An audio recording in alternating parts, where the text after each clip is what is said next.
Welcome everybody to another awesome episode of Wine Hops and Road Stop Shot here on location at the beer stop. My good friend and co-host Alan. How you doing today? Freezing.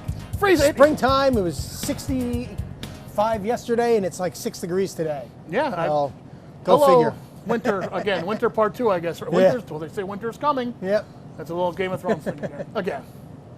Hooked on that show. So, well, right now we're gonna get hooked on this show, Wine Hops and Road Stops, where we talk about craft beer and all kind of good stuff like that. And today we got, what do we have here in front of us that we're going to We talk just got about? a bunch of new beers that we're trying today, and one of them we're going to start is one of the Three Floyds beers. Great. Which is one of those really kind of difficult beers to get. It's been 10 years since we've been able to get anything in from Three Floyds. Well, I'm looking forward to that So- because I've never had anything by them, I don't think, except for, which one is this? That's their Gumball Head. Oh, okay. Yeah. That they consider their flagship, but for hop heads out there, Zombie Dust is the holy grail. I've had that before, long time ago. Yeah. Probably last time you had it here. Probably 10 years ago. If you like what you see here, want to talk to us, facebook.com/Wine Hops and Road Stops. It's the way to get in touch with us. Ask us anything you want, and hopefully we can answer it. But first, let's get to some craft beer news, some booze news, if you will. There's a weird beer alert. Dogfish Head's latest beer, it's dubbed Super 8, and it could be used to develop Kodak Super 8 film. Now, Dogfish learned from Kodak that heightened levels of acidity and vitamin C in certain beers could make them a processing agent for film. That inspired the brewery to design such a beer, and Kodak helped by testing it. Dogfish founder Sam Calgione says he's going to document his summer travels on Super 8 film and develop it using Super 8 beer and turn that into a short film. The beer is a sour beer made with pear, mango, berries, kiwi, and a little bit of salt. Now, I've tried this over the weekend. It's not too bad, but if you like sour beers, you're not going to get much of that sour punch. Well, and also just wasting beer. I mean, hasn't he ever heard of digital cameras before? I didn't even know they made Kodak film anymore, actually. I guess they brought it back just for this beer. It's a decent beer, though. I like it because I'm not a big sour fan, but I think sour fans are going to find something lacking in it. But it's a Dogfish product, and it's usually So it's pretty a good, solid. if you've never tried sour beers before, it's a good entryway to them. There you go, yeah. And I'm interested in seeing this short film. It's weird, you could use beer to develop film. Who knew?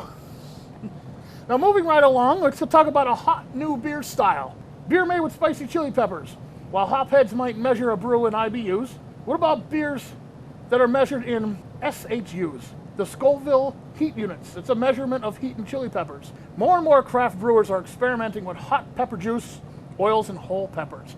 Ales and lagers brewed with chili peppers are common enough now for chili beer to be recognized as a style on beeradvocate.com. So expect more spicy beers in the future. Well, we have our Cunningham brewer here. You know, you got to give a shout out to him. He's been in that for at least a decade, close to it. Yeah. And he's really perfected it nicely. And he Little does spicy. what does he do? Jalapeno lager? Jalapeno lager, yeah. And it's a little bit spicy, but you can actually taste the flavor of it's a jalapeno, not just spicy. Then there's Cave Creek, which has a little spicy chili pepper actually in the beer, which is good to slice up and put in your eggs for breakfast in the morning. Recently, I had the Free Will Brewing Company's beer called Safe Word. Mango habanero IPA. It was crazy hot, but it was good. It had a nice flavor to it. Some of the other people that tried it didn't really like it.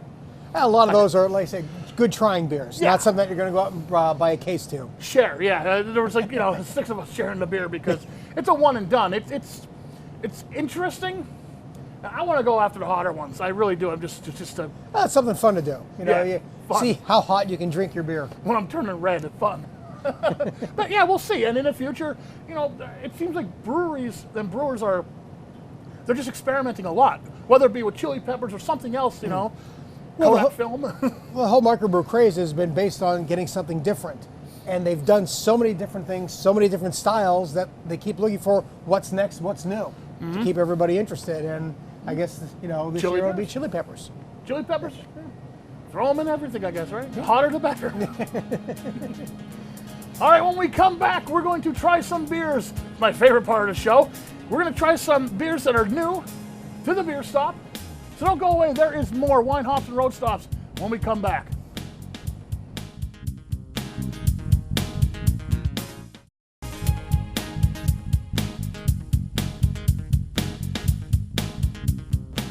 Welcome back to Wine Hops and Road Stops, shot on location at the Beer Stop in West Hazelton. And right now, we're going to try, Mini beers. that's right, some new beers at the Beer Stop here. New beers. I've never tried any of these, so this is all new to me.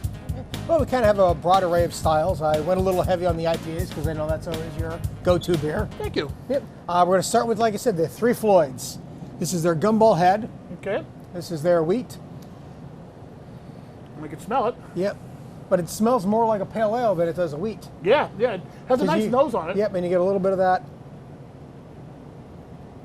bite to it. Everything Three Floyds does is a little bit more aggressive than the average beer. Yeah. So I would call this beer, even though it says wheat, I'd kind of classify it in a pale ale. Very nice, very citrusy, crisp, clean, and you even get a little bit of a hop bite on it as well. I was going to say, it doesn't taste like any wheat I've had before. This is It's nice, just though. made with wheat. Oh, okay. that's- You're going to consider it like a cross between a wheat and a pale ale. Absolutely, yeah, and much stronger on the pale ale side. Yes. Than that. But again, anything you can ever try from Three Floyds, if you're anywhere and you see some of it, buy it. I like it. Difficult beer to come by, and they just make nice beers. They do. All right, well, Cinco de Mayo is coming up. Yep. So the next one is from Melvin. Okay. It is their Mexican-style lager. What would be the difference? A Mexican lager, a normal lager, American lager? Marketing. Okay. Set yourself apart. At least you have one time a year where you know you'll sell it. Yeah, tastes like a lager to me. Yep. Little bit more bite to it than like a Yingling lager or Sure. anything like that, but still nothing over the top. And the finish is nice and crisp, but But it goes away then. yeah, crisp, quick, boom, gone. Yep. Like a lager would be. Next one we have is from 21st Amendment. This is their red IPA called Toaster Pastry. I tend to like reds. I don't know why. Any idea why it's called toaster pastry? I don't know, but usually the reds, they tend to use a rye in the mash a little bit, which has a different, distinct color. Well, I'm getting something in the nose here, like a bready kind of smell. And this is from 21st? From 21st Amendment. Okay. 7.6 alcohol by volume. The IBUs are kind of up there, 74. Yeah, you can definitely taste it. So that's nice. That's nice and bitter, what I like. Yep.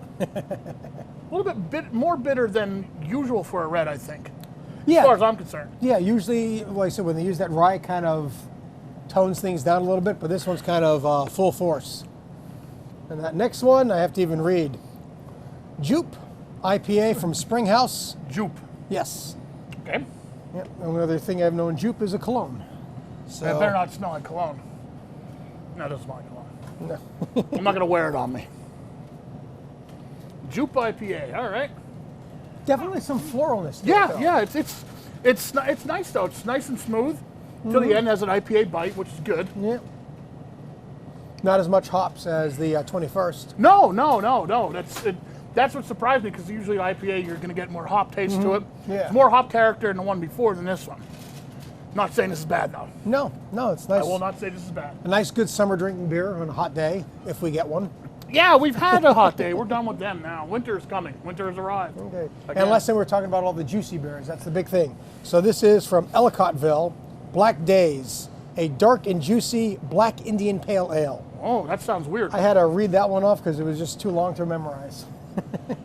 Okay. And again, pours midnight. I mean, you would think Yeah. it's a stout if you didn't know. Well, Not much nose. no, I'm not getting anything off of this.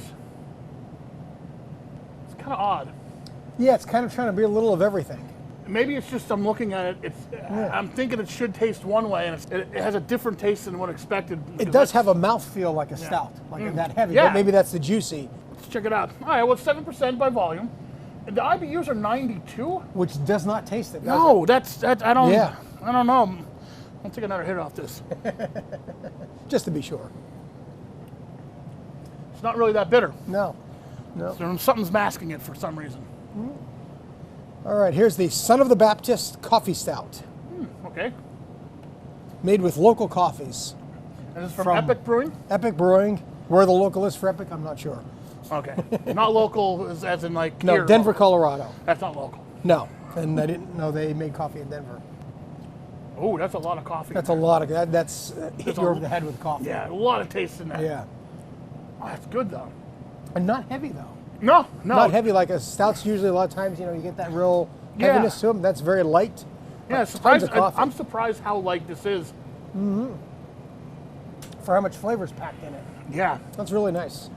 I like that one. And here's another one I got to read off the can from Great Barn Brewing, a Dunkel Sean, a peanut butter chocolate Dunkel. And this is from a Pennsylvania brewery. Yep. I can tell because it has the logo on the side of it. Yep. Pennsylvania preferred. Right, get a shot of this later. Yep, 6.2%. Excellent. Independent craft brewery. Has the logo right on it. So hooray for that. I mean, it just smells so much peanut butter. Oh wow! It just Yeah. hits you, man. There's It's like a jar of Skippy. Yeah, it's like sticking your face in a jar of Skippy. Tastes like peanuts too. I like it. Yeah. I like this one a lot. Ooh, yeah, it's delicious. I can So put this on, I want to put this on bread with some jelly. There is a peanut butter sweetness to it. No alcohol flavor or taste or bite or anything. Very good. For me, though, again, with beers like this, that there's so much flavor to it. I would have one of them. Yeah, and it's an unusual flavor.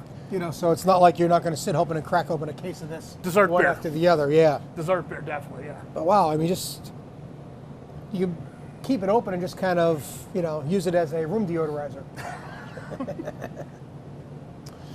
Oh, that's good though. That's really nice. Had a lot of nose to it. That's really good. And a lot of, And I think that may be where a lot of that peanut butter flavor comes Sure. from. Is it's so strong. well, there Yep. are the new beers for this episode. All of them are pretty good. Yeah. No, there wasn't a bad one in the bunch. No. So that's the beers for this episode. When we come back, we're going to hit our road stop. Don't go away, there's more Wine Hops and Road Stops when we come back.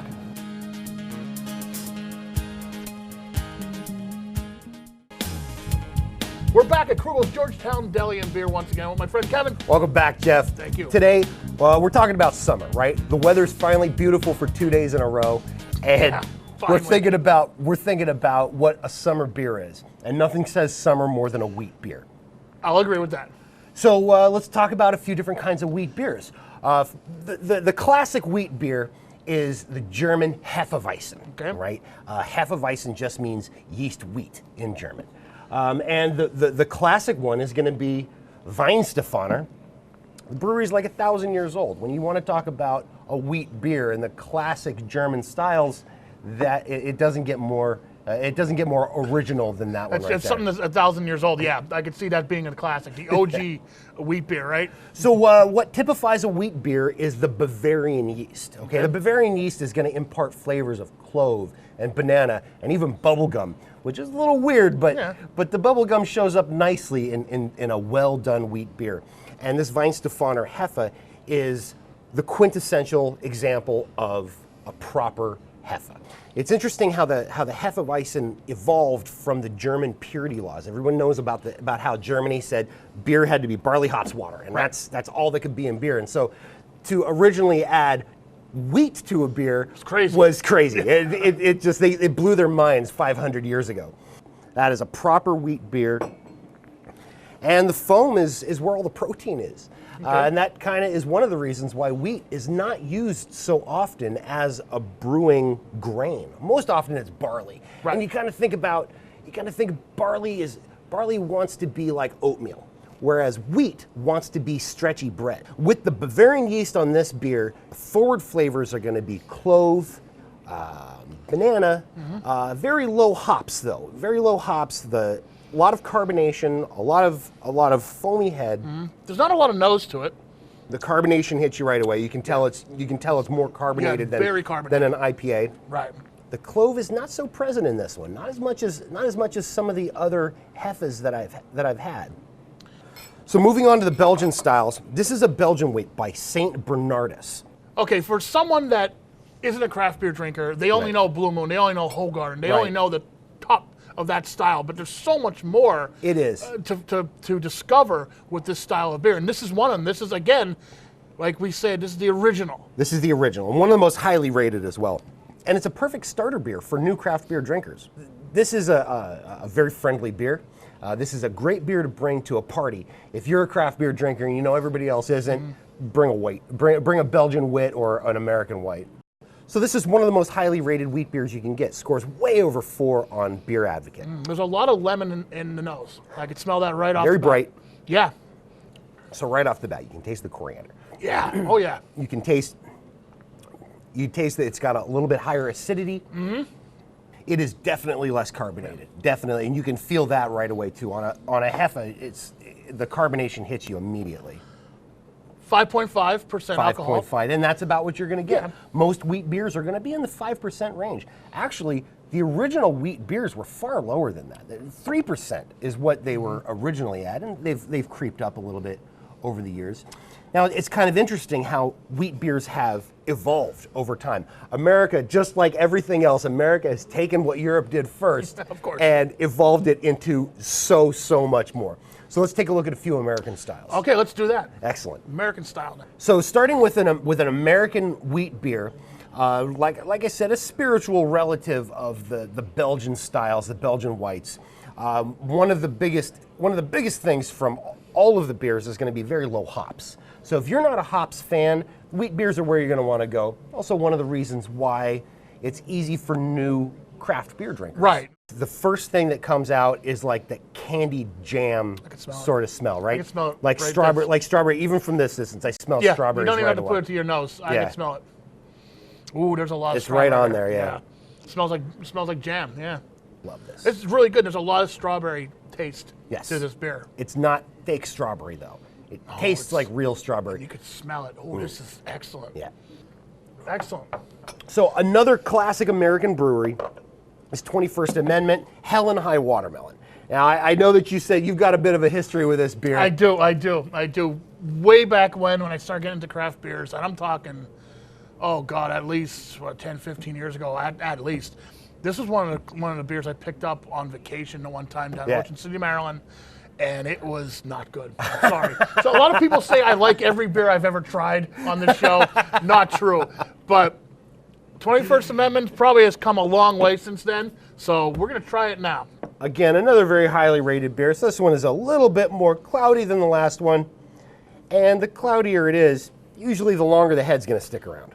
Yeah, it's The not bad. watermelon's much more mild than the strawberry. I was gonna say watermelon's very subdued Very subdued. from the last time I remember, because I remember it was just right in your face. I think that maybe you wouldn't even know that there's watermelon in it if I poured it and I didn't tell you there was watermelon in this beer. No, there's not really much.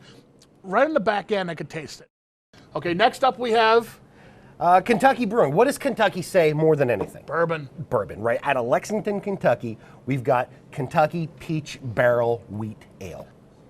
And not only that, it is Lexington, Kentucky born and raised, meaning that it's Lexington bourbon barrels. Well, I don't So get it's- much. There's not much nose to it.